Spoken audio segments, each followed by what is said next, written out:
మేడ్చల్ జిల్లా మేడిపల్లిలో తెలంగాణ ఐక్య ఉపాధ్యాయ ఫెడరేషన్ అత్యవసర రాష్ట్ర కార్యవర్గ సమావేశాన్ని నిర్వహించారు. టీయూటీఎఫ్ నూతన కార్యవర్గాన్ని ఏర్పాటు చేశారు. కార్యవర్గ సభ్యులు రామినేని వెంకటేశ్వర్లను అధ్యక్షుడిగా ప్రకటించారు.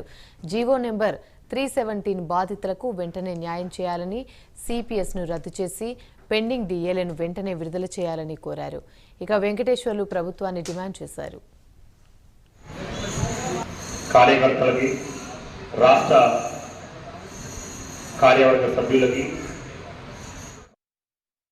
సంఘం పెట్టింది మేమే, దాని ప్రతిఫలాలు కూడా అనుభవించాల్సినటువంటిది మేమే. కాబట్టి ఈ రోజు నుంచి తెలంగాణ ఐక్య ఉపాధ్యాయ ఫెడరేషన్ కి కొత్త కమిటీ ఏర్పాటు చేసుకొని దాన్ని ముందుకు తీసుకుపోతున్నామని చెప్పి తెలంగాణ సభ్యులందరూ కూడా కోరుకుంటున్నాము. అదేవిధంగా 33 జిల్లాలో ఉన్నటువంటి టీయూటీఎఫ్ జిల్లా బాధ్యులు మరి కార్యకర్తలందరూ కూడా నా యొక్క హంబుల్ రిక్వెస్ట్ ఏంటంటే, సంఘాన్ని ముందుకు తీసుకుపోవాల్సిన వాళ్ళకే సపోర్ట్ చేయండి.